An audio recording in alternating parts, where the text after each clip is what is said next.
पाकिस्तान के अंदर तीन अलग अलग टॉपिक्स पे बहुत इंपॉर्टेंट डेवलपमेंट्स हो रही हैं।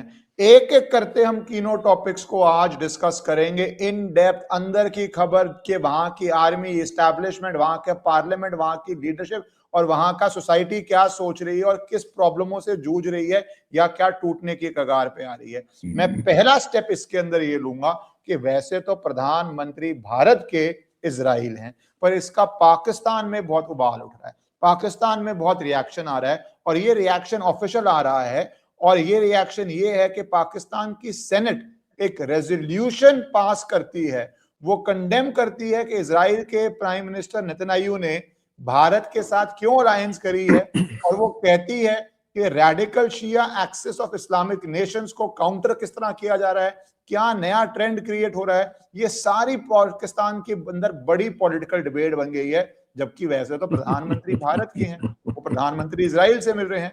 तो पहले टॉपिक से लेके एंड जो टॉपिक है वो मैं स्टेप बाय स्टेप आऊंगा, सब डिस्कस करने के लिए लंदन से हमारे साथ जुड़ गए हैं डॉक्टर अमजद अयूब मिर्जा जी। आप उनको अच्छी तरह पहचानते हैं कि उनके पास कितने सोर्सेस, कितने डिटेल होते हैं।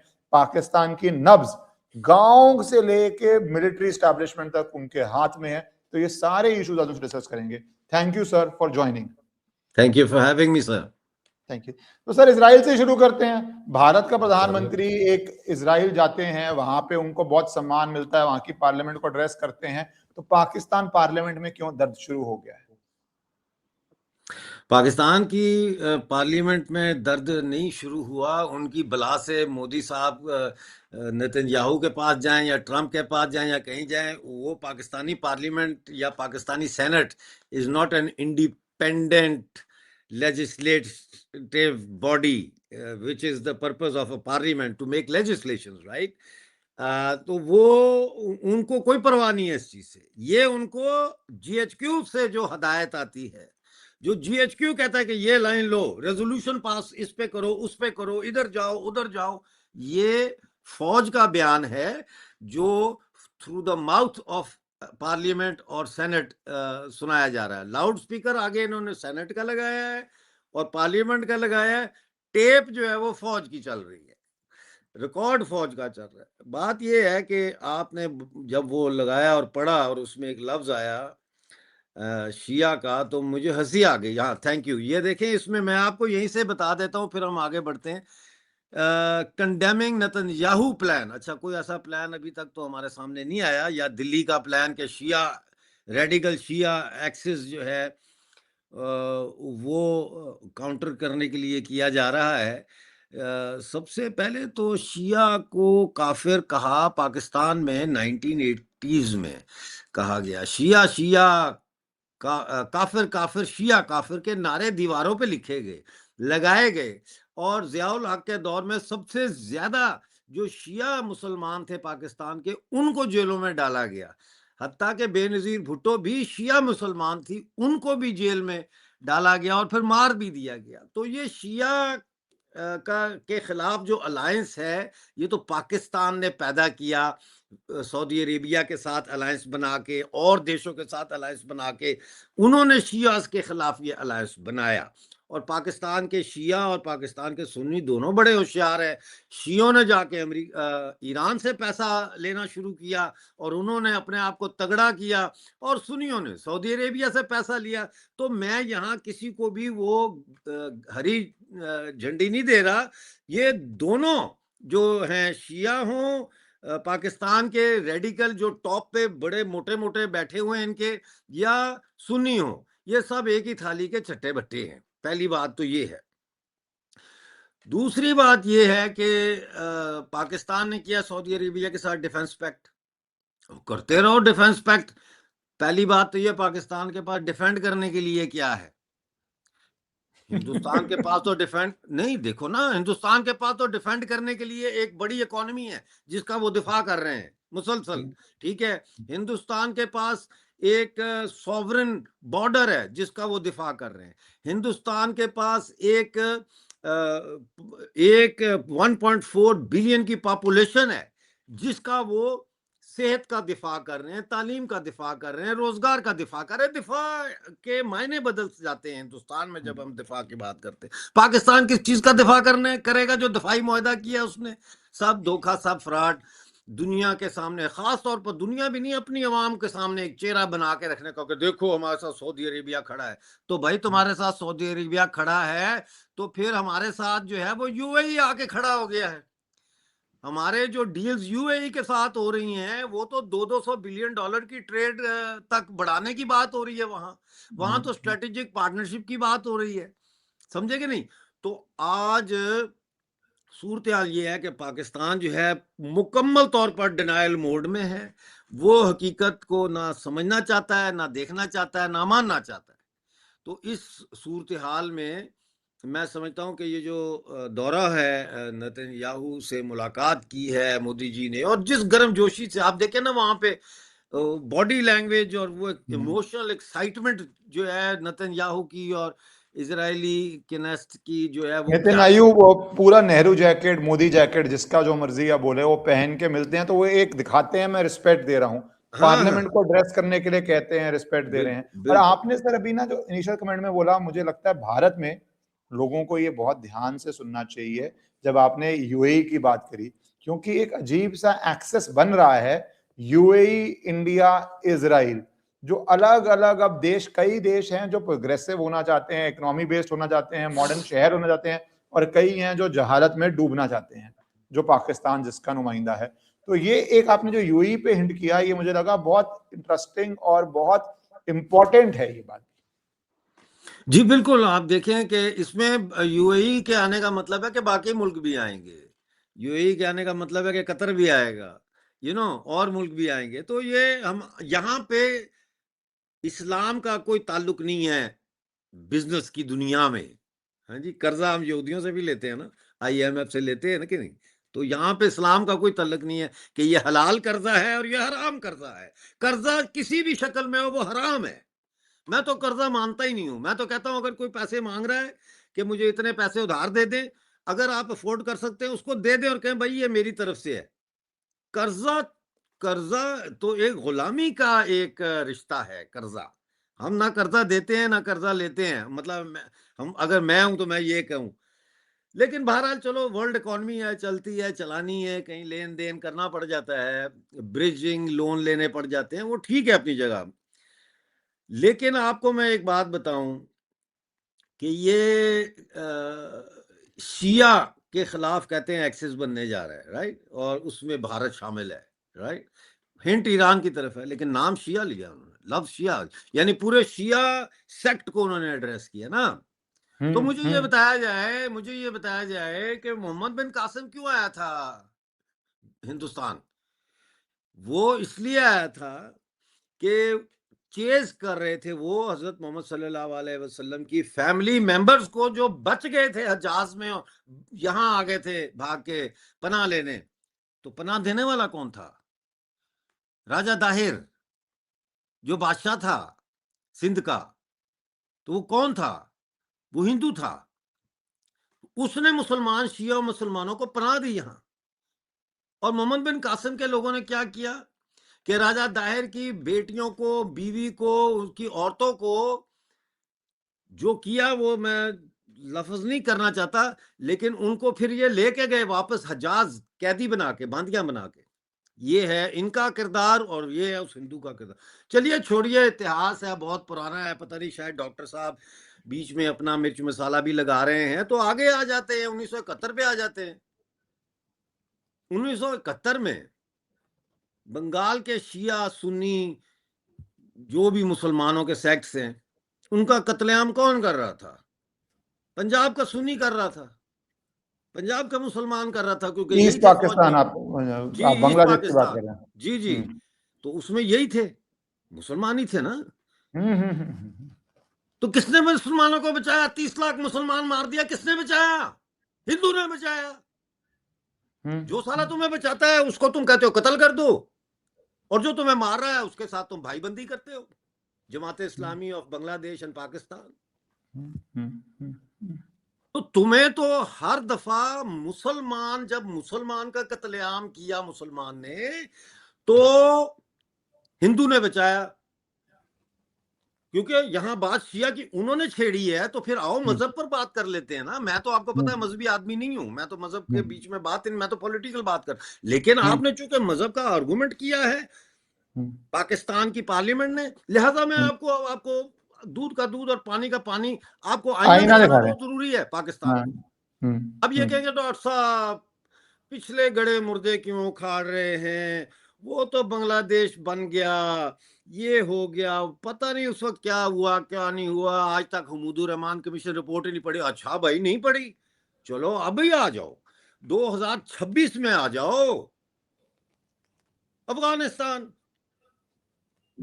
तालिबान मुसलमान है, तुम भी मुसलमान अपने आप को कहते हो, और तुम उनके घरों के ऊपर बमबारी कर रहे हो, क्रॉस बॉर्डर जाके जेट भेज रहे हो। एक ही फैमिली के 17-18 लोग तुमने मार दिए बगैर तो, वो बगैर तो तुमने अपने मुसलमानों का खून किया, तुमने अपने मुसलमानों के ऊपर सीज लगा दी, तुमने ये ट्रेड रास्ता जो ट्रेड रास्ता है बंद किया हुआ है, तुम उनको खाना नहीं पहुंचने दे रहे, तुम आसमान से बिजलियां बरसा रहे हो अफगानियों पर, जो कि मुसलमान है और तुमसे बेहतर मुसलमान है। अगर मजहब का क्राइटेरिया लेके ही चलना है हमने आगे, तो वो तुमसे बेहतर मुसलमान है। उन्होंने अपने धर्म को पकड़ा, चाहे वो धर्म सही है चाहे गलत है, ये बहस नहीं हो रही यहाँ पे। बात हो रही है कि उन्होंने इस्लाम का नाम लिया, कुरान का नाम लिया, उसके बाद उन्होंने कहा कि हम यहां से घुसपैठियों को निकालेंगे। उन्होंने रूस को निकाला, अमेरिका को निकाला ना उन्होंने कहा कि हम किसी दूसरे मुल्क पर हमलावर नहीं होंगे। 5 साल से वो इक़्तिदार में हैं, उससे पहले भी थे। कभी तालिबान की फौज किसी दूसरे हमसाये मुल्क में गई है? उन्होंने कहा हम अपने ब्रांड का इस्लाम एक्सपोर्ट भी नहीं करेंगे। आपने कहीं सुना तालिबान सऊदी अरेबिया, तालिबान हिंदुस्तान, जो अफगानिस्तान वाले हैं, उन्होंने अपनी ब्रांचें खोली, यूनिट खोले, वो अपने उनका काम था मुल्क आजाद कर लिया उन्होंने। उसके बाद तुमने क्या किया? महासरा, इसको बोलते हैं महासरा। मुसलमान इस लफ्ज को बहुत अच्छी तरह समझता है, क्योंकि क्या मुसलमानों हुआ, ने एक्सप्लेन कीजिए सर। महासरा सीज चारों तरफ से महासरा, यानी इकोनॉमिक महासरा, पॉलिटिकल महासरा, सोशल बाइकाट। ये जो आप अफगानियों को निकाल के पाकिस्तान से भेज रहे हैं, ये तुम मुसलमान हो, लख दी लानत तुम्हारे मुसलमान होने पर भाई। तो कौन आया अफगानिस्तान के मुसलमानों की मदद के लिए? हिंदुस्तान, भारत, हिंदू हिंदू हिंदू हिंदू आया, हिंदू काफर, वो आया, उसने मुसलमानों को कहा आओ ये करो ट्रेड, अमृतसर और काबुल की फ्लाइटें शुरू करो, फला दिल्ली और काबुल की फ्लाइटें शुरू करो। इतना इंडिया ने किया अफगानिस्तान को सपोर्ट और हेल्प के, उन अफगानिस्तान को कार्गो के जहाज कम पड़ गए साला, ये नहीं बताते दुनिया को। ये उन्होंने 2 नए जहाज खरीदे हैं अफगानिस्तान ने, क्योंकि कार्गो का सामान इतना है। तो ये शिया एंटी शिया कोई एक्सिस या नक्सिस नहीं बन रहा। ये पाकिस्तान ने सबसे ज्यादा मुसलमान मारे हैं, 30 लाख बंगाल में, 20 लाख से ज्यादा अफगानिस्तान में, फिर कश्मीर का भी लाख जमा कर लो, फिर फलस्तीन और अरब डॉक्टर मिर्जा, ममालिक में जितने इन्होंने मुसलमान मारे। सर जिस तरह आपने बताया मिडीवियल टाइम से लेके बांग्लादेश और 1971 और अब जाके अफगानिस्तान, वो बहुत साफ हो रहा है कि पाकिस्तान का जो बेसिक माइंडसेट है वहां की आर्मी का और पंजाब की आर्मी का, वो है पावर ग्रैब करना। उसके लिए वो शिया कार्ड हो, सुन्नी कार्ड हो, वो मुस्लिम उम्मा कार्ड हो, जो कार्ड खेलना चाहे खेलते हैं, पर वो धीरे धीरे एक्सपोज हो रहा है। मैं इस पे आता हूँ स्पेसिफिक पे, क्योंकि पीएम मोदी इजराइल विजिट पे आपने बताया। अब गाजा को लेके प्रेसिडेंट ट्रंप ने गाजा पे कार्ड खेल दिया कि सैनिक भेजो वहां पे। पाकिस्तान के अंदर अगर वो गाजा में बोर्ड ऑफ पीस में इजराइल के लिए सैनिक भेजते हैं, तो वहां पे भी वो मारेंगे तो पैलेस्टीनियन को जो मुसलमान है। अब उसके अंदर उनकी आर्मी फंस गई है, उनके अंदर शबाज शरीफ, आसिम मुनीर सब फंस गए हैं। भैया यूएस की बात नहीं माने, यूएस का एम ना पूरा हो तो पिटाई होगी, क्योंकि पैसा सारा वहां पे है उनके पास। माने तो पाकिस्तान में जो उन्होंने बीस्ट क्रिएट कर दिया है वो उनको खा जाएगा। तो सर गाजा पे लेके पाकिस्तान के अंदर क्या चल रहा है?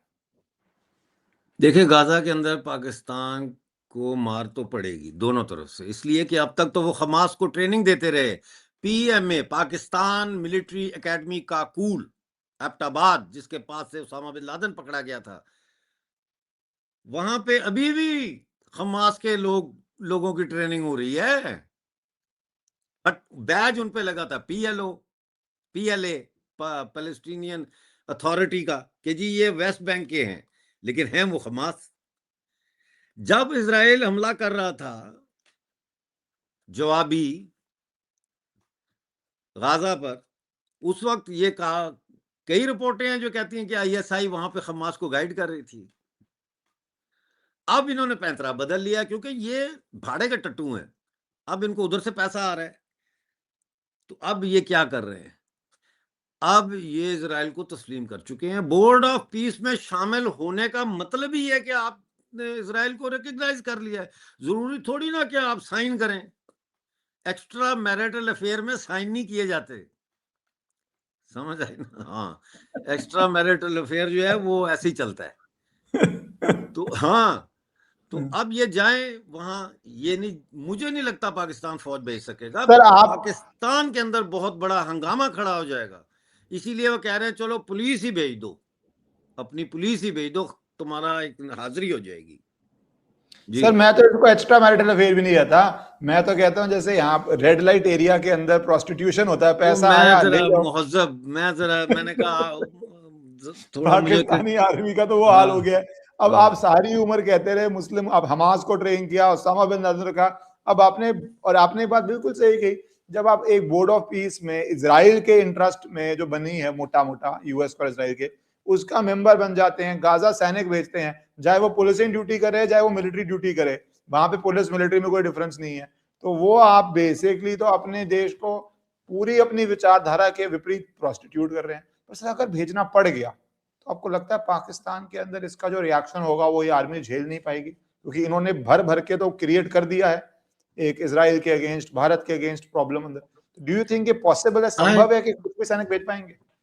आई don't really know, it's very hard to answer this question. उसकी वजह ये है कि पाकिस्तान में, बलूचिस्तान में तो इस वक्त आज़ादी की जंग लड़ी जा रही है, ठीक है ना, तो बलूचिस्तान से तो कोई रिएक्शन नहीं आएगा कि पाकिस्तान के खिलाफ मुजाहरे हों, वो तो जंग ऑलरेडी जारी है। खैबर पख्तूनख्वा में भी जो है वो इस वक्त बहुत ज़बरदस्त किस्म का क्रैकडाउन, मिलिट्री ऑपरेशंस, ये सारा कुछ चल रहा है, तो वहाँ से भी मुझे लगता है कि बहुत मुश्किल है कि कोई ऐसी एक मास मूवमेंट उठेगी इस फैसले के खिलाफ कि गजा फौज भेजी जाए या ना भेजी जाए। सिंध का जहां तक ताल्लुक है, तो सिंध को तो बिल्कुल पाकिस्तान पीपल्स पार्टी की जो जागीरदार क़यादत है, लैंडलॉर्ड क्लास है, जो जरदारी और उसके बच्चे और फिर आगे उनके जो इत्तेहादी हैं, उन्होंने बिल्कुल दबा के रखा हुआ है, और वहां से तो कभी हमने नहीं देखा कि कोई प्योर इस्लामिक बेसिस पर कोई मूवमेंट उठे। तो पीओजेके में होंगे मुजाहरे, क्योंकि वहाँ इन्होंने काफ़ी गंद किया है, इन्होंने काफ़ी वहाँ पे जो है वो टू नेशन थ्योरी और फ़लस्तीन और कश्मीर और ये नैरेटिव फैलाया, तो वहाँ हो सकता है कि ये प्रो पाकिस्तानी पॉलिटिकल ऑर्गेनाइजेशंस को इस्तेमाल करके, मदरसों को, मौलवियों को, तो वहाँ कोई 5, 7, 10 हज़ार बंदे का जुलूस निकालने में कामयाब हो जाए, ये मुमकिन है, लेकिन that would not reflect the mindset of the general population of Pakistani occupied Jammu Kashmir। पीछे रह जाता है पंजाब। पंजाब में तो सूरत हाल ये है कि लोग बहुत मायूस हैं, और ये वो फ्यूज हो सकता है जो पूरे फ्यूजलाज को आग लगा दे। यानी अगर लोग स्पार्क हो गया ये कि ये यहूदियों की फौज में शामिल हो रहे, इस किस्म का नैरेटिव बनाया गया और ये हुआ, तो हो सकता है वो सारी फ्रस्ट्रेशन जो इमरान खान को लेकर पंजाब में पाई जाती है कि इमरान खान को नहीं छोड़ रहे, लोग बाहर नहीं आ रहे, तो वो किसी और अंदाज से वो प्रेशर जो है किसी और तरफ निकल जाए, ये हो सकता है। जी सर अब मैं आना चाहता हूँ टॉपिक नंबर 2 पे, जी क्योंकि जी हमने बिल्कुल। इजराइल, जी प्रधानमंत्री जी मोदी, जी गाजा डिस्कस कर लिया, और हाँ जी डेवलपिंग हम आगे भी करते रहेंगे अगर पाकिस्तान भेजती है सैनिक तो वहां पे या भी। वो ये मैं हेडलाइन डाल देता हूँ कि पाकिस्तान ने बम्बार्डमेंट करी, एयरफोर्स ने इसराइल के अंदर, सॉरी एक सेकंड सर, आ गया स्क्रीन पे, एक सेकंड, हाँ जी, पाकिस्तान ने बम्बार्डमेंट करी अपनी एयरफोर्स से अफगानिस्तान के अंदर, वहां पे बहुत लोगों की जानें गई, आपसे वो भी डिटेल लूंगा, और उसके बाद तालिबान के स्पोक्समैन जहीलुल्लाह मुजाहिद कहते हैं काबुल का reaction to Islamabad action would naturally be military. Though इसकी ऑपरेशनल डिटेल्स वो नहीं बता रहे ऑब्वियसली, पर वो ऑफिशियली आके कह रहे हैं अब इसका हम जवाब देंगे और मिलिट्री के हिसाब से ही इसका जवाब देंगे। तो सर पहले तो पाकिस्तान, आपने पिछले पार्ट में ही बोला कि पाकिस्तान ही अपने आसपास के मुसलमानों को मारता है, तो पाकिस्तान को एयर स्ट्राइक करने की नौबत क्यों आ गई सर? इतना कहाँ फंस गया कि एयर स्ट्राइक तो एक बड़ा मूव है और अफगानिस्तान के पास वेपनरी उस तरह की नहीं है।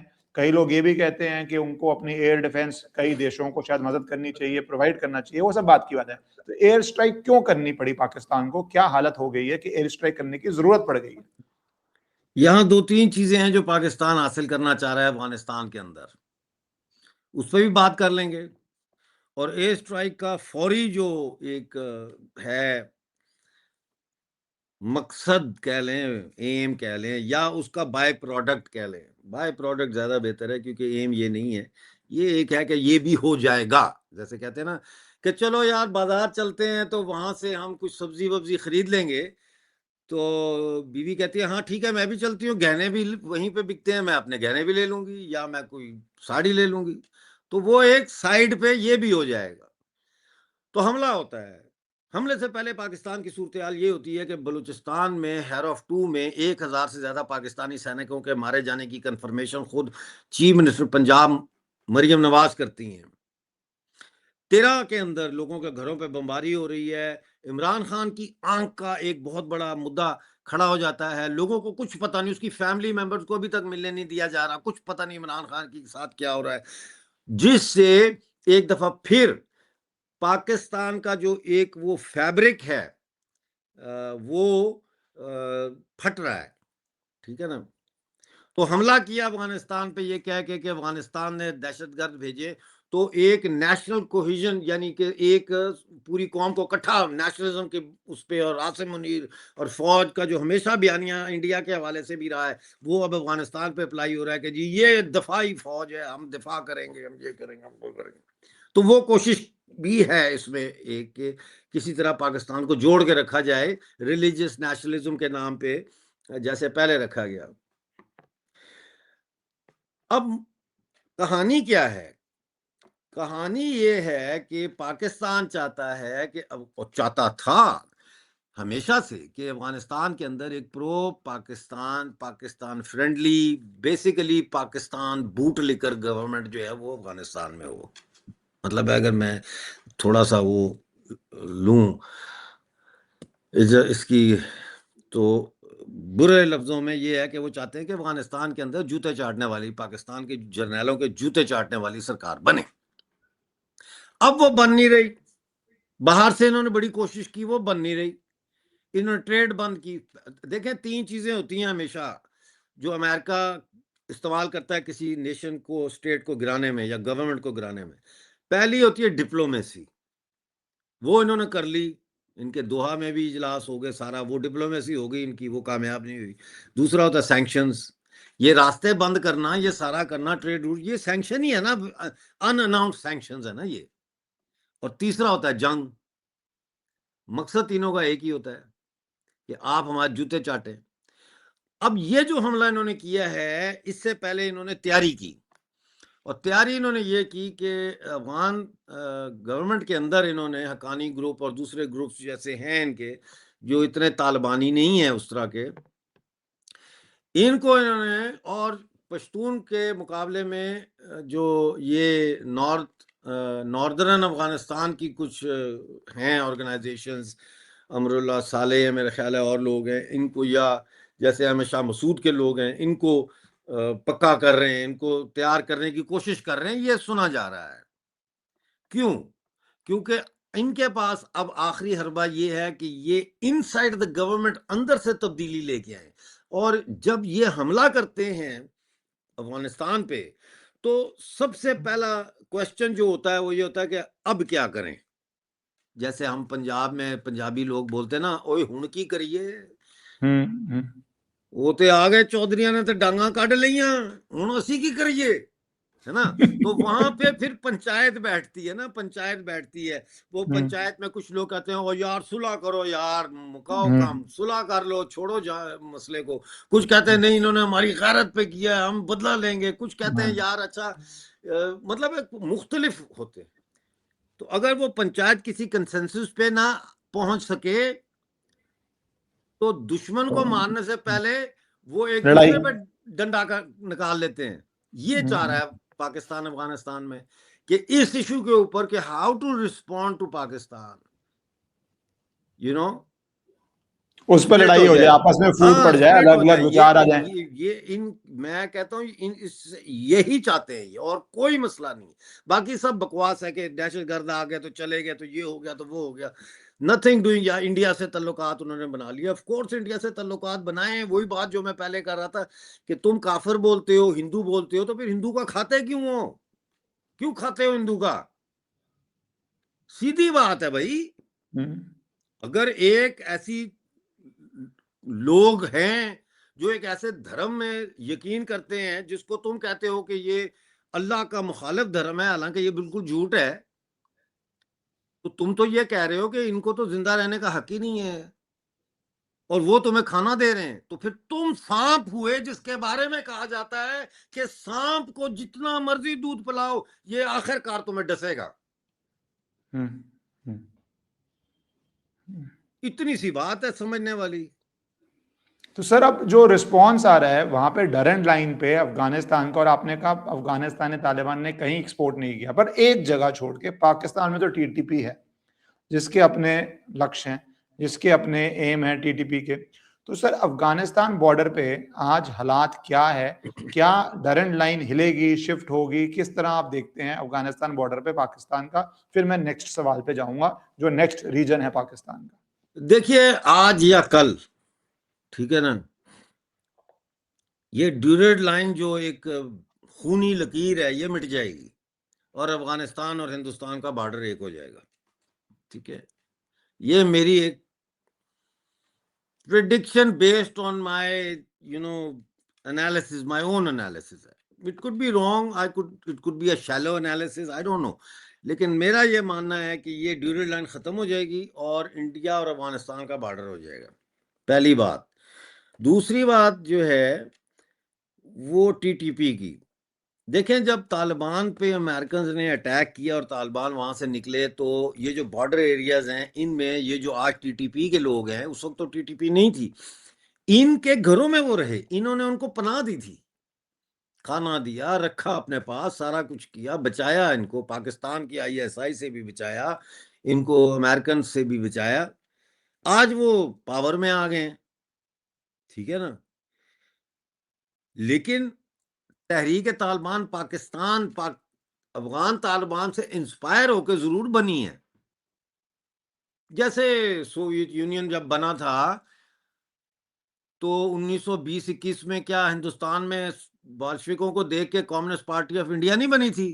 कम्युनिस्ट पार्टी ऑफ चाइना 2000 पूरे अपना वर्ल्ड में बनी, 1921 में पूरे नहीं बनी वर्ल्ड में थी? बनी थी। एक मॉडल ठीक है आया ना। था, उसको हाँ पूरे वर्ल्ड में आए थे। हाँ, तो इसी तरह से टीटीपी बनी है। अब टीटीपी वाले पाकिस्तान के अंदर ऐसा निजाम चाहते हैं जैसा तालिबान अफगानिस्तान में लेके आए हैं तकरीबन तकरीबन, यानी वो शरीयत का निजाम चाहते हैं, वो अपना निजाम। आप उस नहीं चाहते आप, ठीक है, कोई मसला नहीं है, वो एक अलहदा आर्गूमेंट आ जाता है। लेकिन ये कहना कि उनके बेसिस हैं अफगानिस्तान में, तो भाई बेसिस के लिए अगर आपने हमला करना होता है तो आप सैटेलाइट इमेजेस दिखाते हैं। वो किधर है सैटेलाइट इमेजेस के ये बेस है और ये बेस है और ये बेस है, वो सरहद के साथ, बॉर्डर के साथ। फिर आप कहते हैं तालिबान आए, हमला किया, वापस चले गए। भाई आपके तो वहां बार्ड वायर लगी हुई है, पता नहीं 3,000 के कितनी आपकी आर्मी की चौकियां बनी हुई हैं। फिर उसके पीछे आपका सेकंड डिफेंस है, फिर आपके ड्रोन है, कैमरे हैं, सीसीटीवी है, हर चीज है, फ्लड लाइट्स लगाई हुई हैं आपने, जो इस मेरे मतलब है आप समझ लें कि सिंगल स्टोरी घर के बराबर की फ्लड लाइटें वो आपने लगाई हुई हैं। तो ये क्या है? ये जिन है जो आ जाते हैं, नजर नहीं आते, फिर वापस भी चले जाते हैं। झूठ क्यों बकते हो? तो वो कहते हैं ना कि जब बहू को कुछ सुनाना हो ना तो सास बेटी को कहती है, तो वो कहते हैं कहना बेटी को, सुनाना बहू को। तो ये वही कवा हिसाब है। धीनू कवा धीनू सुनावा नूनू, हाँ, बेसिकली। वो वाला। तो ये बकवास करते हैं, झूठे हैं। तहरीक तालिबान पाकिस्तान इनको मार रही है और वो मारती रहेगी। सर जो मिलिट्री पश्तून लोग टर्म्स हैं, में, ये आखिरी मिलिट्री, बात, आखिरी बात, जो पश्तून लोग हैं हाँ वहां के, वो दोनों से तंग हैं। वो दोनों से तंग है। वो कहते हैं तालिबान से भी हमारी जान छुड़ाओ, ये इन्हीं के प्रॉक्सी है, और फौज भी यहां से निकले। वो दोनों से तंग है। सर मैं सिर्फ एक मिलिट्री टर्म्स में हल्का सा क्वेश्चन ले रहा हूँ। मिलिट्री टर्म्स में टीटीपी कितना बड़ा थ्रेट है पाकिस्तान के लिए, मिलिट्री टर्म्स में? इरिटेंट है, थ्रेट नहीं है, थ्रेट इरिटेंट नहीं, है। इरिटेंट। हाँ, सर अब इरिटेंट। मैं आना चाहता हूँ मिलिट्री थ्रेट पे। वो है बलूचिस्तान, जिसके अंदर आप बता रहे थे जब हम कैमरा से पहले बात कर रहे थे कि हेरॉफ 2 खत्म हो गया हो, बट सिचुएशन उससे ज्यादा खतरनाक हो गई है। कुछ आप नंबर्स भी बता रहे हैं, कितने पाकिस्तान आर्मी में क्या चल रहा है, पाकिस्तान इकोनॉमी में क्या चल रहा है, यस। बलूचिस्तान में क्या चल रहा है। तो सर हेरॉफ 2 के खत्म के बाद मीडिया में साइलेंस है, पर जमीन पे किस तरह की एक रिवॉल्यूशन की आंधी चल रही है, थोड़ा उसके बारे में विस्तार से बताइए। ये अभी भी ताजा आपको बता देता हूँ, बिल्कुल लेटेस्ट, यानी कि अभी से ठीक 1 घंटा और 3 मिनट पहले ये खबर आई है। चमन, ये बलूचिस्तान में है। चमन रोगानी रोड पर नामालूम मुसल्लह अफराद ने प्राइवेट गाड़ी में एफसी फ्रंटियर कोर एहलकारों पर हमला किया। 4 एफसी एहलकार हलाक हो गए। ये आज 4 हैं जी। नामालूम अफराद तो ये कह रहे हैं ना, वो जाहिर है बलोच रेबल्स है। ठीक हो गया जी। अच्छा, मैं आपके जवाब की तरफ भी आऊंगा, अभी आ रहा हूं मैं। आज एज वी टॉक भी 4 पाकिस्तानी सोल्जर्स को बलोच लिबरेशन वाले या बलोच फेडरेशन जो भी है उनके फ्रंट वाले बलोच फाइटर्स ने आज भी मारा है। तो अच्छा, अभी आर्मी का खत्म तो नहीं हुई हालत बात, अभी खत्म नहीं हुई, अभी खत्म नहीं हुई। अच्छा, 1 घंटा और 4 मिनट पहले ये खबर आई है, मुझे भेजते हैं ना, मुझे भेजते हैं। पसनी, खारान और दश्त में 3 इलाकों में बीएलएफ ने, बलूचिस्तान लिबरेशन फ्रंट ने, पाकिस्तानी फौज की चेक पोस्टों पर हमलों में 5 फौजी हलाक किए और जमरान में फौज का सारा राशन कॉन्फिस्केट कर लिया। ठीक है, कहीं पे 4 कहीं पे 5, सर ये तो ऐसे लग रहा है शिकार कर रहे हैं ये तो। बिल्कुल व्हाट शिकार इज कर द रहे हैं। Status of the Pakistani army अगर इस तरह ये कर रहे हैं तो? अच्छा, फिर बलूचिस्तान के जिला सोराब में बलोच सरमचारों ने, यानी फाइटर्स ने नाकाबंदी, यानी वो नाका लगा के मुसल्लह अफराद और पाकिस्तानी फोर्सेस के दरमियान शदीद फायरिंग हुई, और इसमें उन्होंने पाकिस्तानी फौज की एक आर्मर्ड व्हीकल बख्तरबंद गाड़ी को निशाना बनाया, और कई जख्मी और कई हलाक हुए। लेकिन हलाक वालों की तादाद के बारे में अभी इतला नहीं है कि कितने मरे हैं। ये डेली हो रहा है बलूचिस्तान में, डेली। तो अब इसका असर क्या हो रहा है? इसका असर डायरेक्टली पड़ रहा है पाकिस्तानी फौज पे, खास तौर पर वो जो वीडियो आई है जिसमें पाकिस्तानी फौजी रो रहा है, क्या इन्होंने कहा कि ये हमारे हैं ही नहीं। वो रो रहा है, कह रहा है हम तो आपके हैं, ये हमारा शनाख्ती कार्ड है, ये मेरा फौजी कार्ड है, मैं फलां जगह से हूँ, फलां बटालियन, फलां ब्रिगेड, फलां कंपनी, फलां कोर से मैं, हमारा तल्लक है। उसने पाकिस्तान आर्मी के अंदर जो है वो एक ऐसा डिमोरलाइजेशन का जहर फैला दिया है कि आप तसव्वुर नहीं कर सकते। पाकिस्तानी फौज किसी भी वक्त पाकिस्तानी आर्मी के अंदर शदीद बगावत हो सकती है जर्नैलों के खिलाफ, शदीद। क्योंकि सिपाही जो होता है वो अपने सिपाही का रोना नहीं देख सकता, चाहे वो किसी भी कंपनी से ताल्लुक रखता हो। फौजी सिपाही किसी भी फौज का, वो अपने दूसरे फौजी भाई की जब ऐसी वीडियो देखता है तो वो फिर उसका दिमाग का दही हो जाता है, और डिमोरलाइज बहुत हो चुके हैं कि उनको एतबार ही नहीं रहा अपने अफसरों पे। तो ऑर्डर कैसे माने? मैं कहता हूं क्या कहते हैं उसको, आगे बढ़ो। वो कहेंगे आगे बढ़े, पकड़े गए तो साला तू पहला होगा जो कहेगा मैं नहीं जानता इनको, डिसोन कर देगा। हाँ, और ये सिलसिला ये कोई अभी नहीं चल रहा, ये सिलसिला पिछले काफी अरसे से चल रहा है, और मैं आपको बताऊं कि 12 महीने पिछले जो गुजरे हैं, इनमें 800 पाकिस्तानी सैनिकों का कोर्ट मार्शल किया गया है। कोर्ट मार्शल होता है जिस पर आसिम मुनीर दस्तखत करता है। 800 800 फौजियों का कोर्ट मार्शल हुआ है पाकिस्तान में। क्या रीजन पे सर? मुख्तलिफ रीजन, वो रीजन तो ये बना लेंगे, लेकिन असल नहीं उसका नहीं। रीजन जो है, हाँ। असल रीजन उसका जो है वो दो है। एक है इमरान खान के साथ जो सलूक हो रहा है, जूनियर ऑफिसर्स और जूनियर जो लोग हैं वो इमरान खान के पसंद करते हैं। और दूसरी बड़ी वजह उनकी ये है कि reluctance in serving the Pakistan army in Balochistan and KPK, they don't want to go there. They see this as a futile exercise against their own people. They don't want to be part of it. तो उनके court martial हुए हैं, और फौज के अंदर जासूसी हो रही है, फौजियों के ऊपर फौज खुद जासूसी करवा रही है। इतनी बेतबारी है। आपको पता है वो ऐसे बादशाहों की कहानियां हम सुनते थे कि वो बादशाह जो है उसको अपने दरबार में किसी पर एतबार नहीं था, तो कानों का हल्का हो जाता है। वो कोई आके उसके कान में कहता है कि ये जो वजीर आजम है ना, ये पीछे तुम्हारे दूसरे शरीकों के साथ मिल गया है, तो वो उसको कत्ल करवा देता था। ये कोर्ट मार्शल वो कत्ल है, क्योंकि किसी पे एतबार नहीं रहा कमांड को, हाई कमांड को। नहीं सर, पर देखिए ना, जैसे मैं आपसे सवाल पूछता हूं, अगर जब पाकिस्तानी सैनिक पकड़े, उनका नंबर है, तो वो जब भारत में भेजते थे ये अपने आर्मी के रेगुलर्स को, तो वो फिर भी मेंटली रेडी थे सोल्जर्स कि अगर हम पकड़े जाएंगे ये डिसोन कर देंगे। तो उनके पास आईडी कार्ड नहीं था, यूनिफॉर्म नहीं होती, वो गुरिल्ला वेयरफेयर में आए होते हैं। यहाँ तो आप अपने देश के अंदर सर्विस कर रहे हो, तो मेंटली आप अपने देश के अंदर हो। उनके लिए तो बलूचिस्तान उनका देश का हिस्सा, अपने देश में हाँ पेट्रोलिंग ठीक है, कर रहे हो मान ली, हाँ सही आप। बात। आप अपने आईडी कार्ड कैरी कर रहे हो, आप अपनी यूनिफॉर्म पहन रहे हो, आपको एक्सपेक्टेशन है कि अगर कुछ होगा तो मेरी फौज मुझे बचाएगी।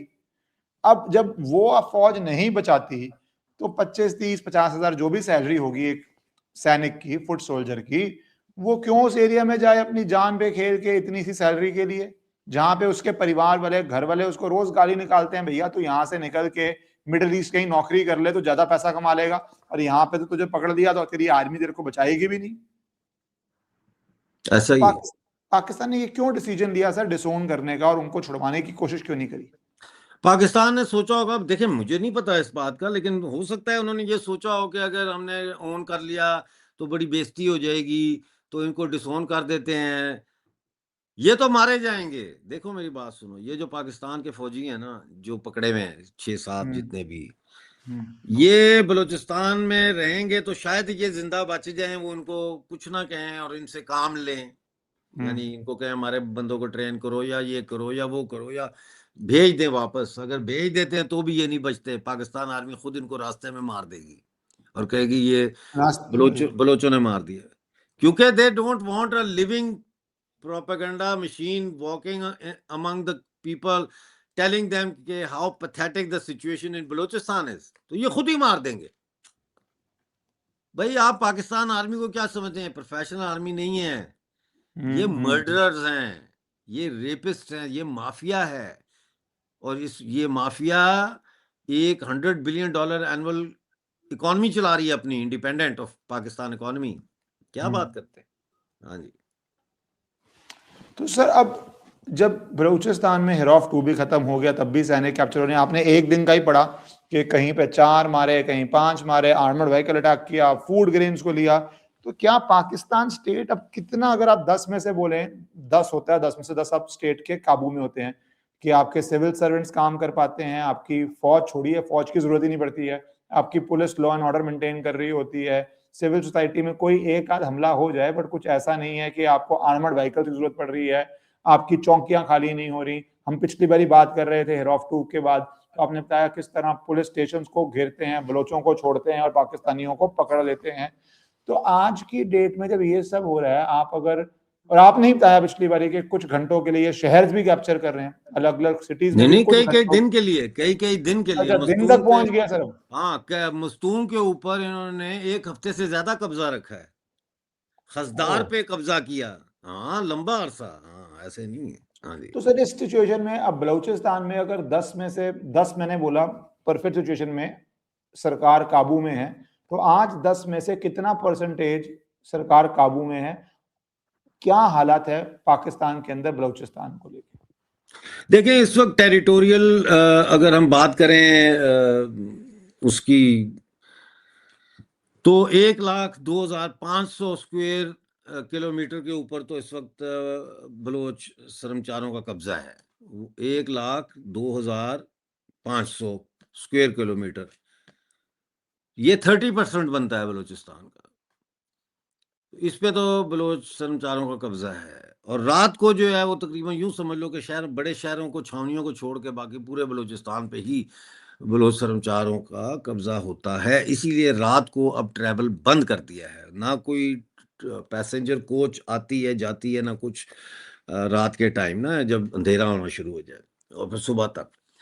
तो ये तो टेरिटोरियल सूरत हाल है। जहां तक ताल्लुक है, मैं पिछले साल मैंने बताया था, कहा था कि बलोच बीएलए बीएलएफ के लोग जो है ये कोयटा के अंदर बैठे हुए हैं, ये पहुंच चुके हैं वहां और बैठे हुए हैं आराम से। आपको नॉर्मल लोग आते फिरते घूमते नजर आते हैं, लेकिन उनमें घुल मिल के ये रह रहे हैं, जॉब भी कर रहे हैं, काम भी कर रहे हैं। कोई ठेला लगा रहा है, कोई कहीं दफ्तर में काम, ये वहां बैठे इंतजार में है कि जैसे ही उनको ऑर्डर आएगा कोयटा के अंदर से ये हमला होगा और बाहर से सीज होगी और कोयटा को भी आजाद करा लेंगे। यही तरीका होता है जब आपके पास स्टूडेंट पावर ना हो, जब आपके पास सिविल सोसाइटी की पावर ना हो। जैसे बलोच यकजहती कमेटी जो है वो आज़ादी की लड़ाई नहीं लड़ रहे, वो तो पाकिस्तान के कॉन्स्टिट्यूशन में रहते हुए कोशिश कर रहे हैं कि किसी तरह से लापता अफराद का मसला हल हो जाए वगैरह वगैरह। ये डॉक्टर मारंग बलोच वगैरह जो हैं, इनका मौकफ कुछ और है। तो इसलिए जब ये फैक्टर नहीं है जो अर्बन रेवोल्यूशन ला सके, अर्बन स्ट्रगल फॉर इंडिपेंडेंस को एक ऑर्गेनाइजेशनल सेटअप दे सके, तो फिर उसका दूसरा तरीका ये होता है कि गुरिल्ला फौज जो होती है वो शहरों के अंदर अपने बंदे प्लांट कर देती है की पोजीशंस पे। वो 250 के करीब, 2 से 250 के करीब शर्मचार इस वक्त कोयटा में मौजूद है। तो बाहर से अगर हमला होता है, अब मुझे उनकी स्ट्रेटेजिक प्लानिंग का तो नहीं ना पता, तो ये अंदर से करें तो कोयटा गया, समझे ना, कोयटा गया। सर पर ये सिविल सोसाइटी जब इतनी देर से चल रहा है और 2 साल से, और बलोच लिबरेशन फ्रंट बहुत सफलताएं पा रहा है। एक होता है कि चलो छोटा सा मूवमेंट है, सफलता नहीं पा रहा तो सिविल सोसाइटी बोलती है हम क्यों घुसे, अपना करियर बनाएं। बट अब करियर तो वहां बन नहीं रहा बलोचिस्तान में, सरकारी नौकरी में, क्योंकि इस रीजन में सरकारी नौकरी ही साधन है करियर बनाने का, गवर्नमेंट की किसी ना किसी तरह की लार्जेस्ट ही है, वो रहा नहीं। तो सिविल सोसाइटी और बलोच लिबरेशन फाइटर्स में हमने कुछ वीडियोस देखी जहां पे बलोच फाइटर्स को सिविल सोसाइटी भी खाना खिला रही है। नहीं, वो एक अलग चीज है। हाँ, वो क्या डिफरेंस है सर दोनों चीजों में, क्या डिफरेंस है? डिफरेंस ये है कि जो जनरल पॉपुलेशन है वो सिंपैथेटिक है टुवर्ड्स द फाइटर्स, क्योंकि उनके इलाकों में जब फौज आई है तो उन्होंने वहां पे लोगों को घरों से निकाला है, थप्पड़ मारे, उनकी औरतों की बेइज्जती की, उनका जेवर चोरी कर लिया, उनका सामान, पैसे चोरी कर लिए, मवेशी चोरी करके साथ ले गए कि भाई रात को दरबार में बड़ा खाना बनाएंगे, तो उनको पाकिस्तानी फौज का एक एक्सपीरियंस है, लेकिन वो उनसे बदला नहीं ले सकते। तो वो इनको देखते हैं कि ये इनसे बदला लेंगे, ठीक है ना, तो इसलिए वो उनको अच्छी नजर से देखते हैं। तो वो तो फूलन देवी भी जब जाती थी तो लोग बाहर आके उनको खाना भी देते थे बट साथ। ये डिफरेंट है, आप कह रहे हैं फ्रॉम सिविल सोसाइटी ज्वाइनिंग, तो सिविल सोसाइटी क्यों ज्वाइन नहीं कर रही सर, आपको क्या रीजन? ये भी उस सिविल सोसाइटी का ही हिस्सा है। लेकिन अमूमी तौर पर जनरली जब आप देखते हैं तो सिविल सोसाइटी जो है उसको एक प्रॉपर डायरेक्शन चाहिए होती है। वो डायरेक्शन आती है लीडरशिप की तरफ से, ठीक है। सिविल सोसाइटी की सबसे बड़ी ऑर्गेनाइजेशन इस वक्त जो है वो दो हैं बलूचिस्तान में। एक है बलोच यकजहती कमेटी और दूसरी है voice for Baloch missing persons, जिसके मामा कदीर साहब उसके वाइस चेयरमैन थे। इन दोनों ने कभी भी अपनी जनता को ये गाइडलाइन नहीं दी कि अब हमारा मकसद आजादी है। अच्छा। इन्होंने हमेशा उनको रास्ता दिखाया इस्लामाबाद का, कि चलो इस्लामाबाद लॉन्ग मार्च करते हैं, वहां धरना देते हैं। इन्होंने हमेशा मुतालबा किया पाकिस्तान की रियासत से, पार्लियामेंट से, सुप्रीम कोर्ट से, कि पाकिस्तान का कॉन्स्टिट्यूशन यहाँ पे कॉन्स्टिट्यूशनल तरीके से बलूचिस्तान को चलाया जाए, हमारे हुकूक हमें दिए जाएं, हमें जो है वो किया जाए, लापता अफराद जो है उनका बताओ किधर हैं, अगर जिंदा हैं तो उनको सामने लाओ, मुकदमा चलाओ, अगर मर गए तो उनकी लाशें दो। तो ये बिल्कुल दो डिफरेंट नैरेटिव हैं। एक तरफ आप अपनी जनता को ये दिखा रहे हैं कि ये रियासत जो है, हम इसी रियासत का हिस्सा हैं, लेकिन हमारे साथ एक इम्तियाजी सलूक किया जा रहा है, एक गलत सलूक किया जा रहा है, तो इसलिए हम इनके ऊपर दबाव डालते हैं कि हमारे साथ तुम अच्छा सलूक करो। इसका मतलब ये है कि BYC और voice for Baloch missing persons Pakistan और बलूचिस्तान के रिश्ते को समझते ही नहीं है कि ये कॉलोनियल रिश्ता है, कि ये कब्जा होके रिश्ता हुआ है, और ये लापता अफराद इसलिए लापता हो रहे हैं कि जब कोई पाकिस्तान की इस लूट मार या एस्टेब्लिशमेंट के इस्तेसाल के खिलाफ बात करता है, उसको उठा लिया जाता है। जब कोई ह्यूमन राइट का मसला उठा तो उसको उठा लिया जाता है। तो फिर भी ये आजादी का नारा देने से शर्मा रहे हैं। और फिर ये अख्तर जान मेंगल और महमूद खान अचकजई, इनको उतारा उन्होंने बीच में, लेकिन लोगों ने तो इनका साथ नहीं दिया, जिसकी वजह से मेंगल सर क्या साहब। ये लगता है आपको फिर ये इस्लामाबाद में ही सिविल सोसाइटी के कुछ लीडर्स क्रिएट किए हैं कि कम से कम पूरा समाज एकजुट होके ना उखाड़ने के लिए बैठ जाए? Do you think they are a creation of Islamabad itself? मैं लीडर्स के नाम नहीं ले रहा, मैं ब्रॉडली जो सिविल सोसाइटी है। नहीं, हैं बेशुमार जितने पार्लियामेंटेरियंस हैं, वो सारे के सारे पाकिस्तान के पैदा करते हैं। पाकिस्तान के क्या फौज के पैदा करते हैं। कोई पाकिस्तान में पार्लियामेंटेरियन बन सकता है, कोई इलेक्शन में जीत के आ सकता है अगर GHQ काटा लगा दे कि ये बंदा नहीं आना चाहिए, कोई आ सकता है, सवाल ही पैदा नहीं होता। बाकी जो है उनका मैं समझता हूँ कि उनके पॉलिटिकल इंसाइट की कमी है, पॉलिटिकल विजन की कमी है। रेवोल्यूशंस कैसे आते हैं, सोसाइटी इवॉल्व कैसे होती है, कन्वर्शंस कैसे होती हैं सोसाइटी की मूवमेंट के अंदर, इसको कहते हैं the laws of the movement of laws of the motion of society. कि जिस तरह गाड़ी का लॉ ऑफ मोशन है या फिजिक्स है, इस तरह माशरे का भी लॉ ऑफ मोशन होता है कि क्या होगा तो ये सोसाइटी किस तरफ जाएगी, नहीं क्या होगा तो किस तरफ जाएगी। उसको देखते हुए मैं ये कह रहा हूं कि इस वक्त सबसे बड़ी रुकावट बलूचिस्तान की आज़ादी में वो ये तंजीमें हैं और इनके लीडर्स हैं। लेकिन अवाम जो है, फिर ये होता है कि एक स्टेज आती है जब अवाम और लीडरशिप में एक क्लीवेज आ जाती है, और फिर अवाम आगे निकल जाती है, लीडरशिप पीछे रह जाती है, या अवाम लिबरेशन फ्रंट्स की तरफ घुस जाती है, BLA की तरफ, लिबरेशन फ्रंट्स की तरफ, स्वागत की तरफ। तो सर वो भी एक ट्रेंड हम देख भी रहे हैं पिछले 2 सालों में। बिल्कुल देख रहे हैं, और उसमें तेजी आ रही है, उसमें तेजी आ रही है। थैंक यू डॉक्टर साहब, ये तीनों इवेंट्स कवर करने के लिए और अपनी इनसाइड डिटेल्स बताने के लिए, ऑडियंसेस को ये जो आप जानकारियां देते हैं, क्योंकि बहुत लोगों को रुचि है क्या हो रहा है, और आप जानकारी देते हैं उसके लिए बहुत बहुत धन्यवाद सर। Thank you.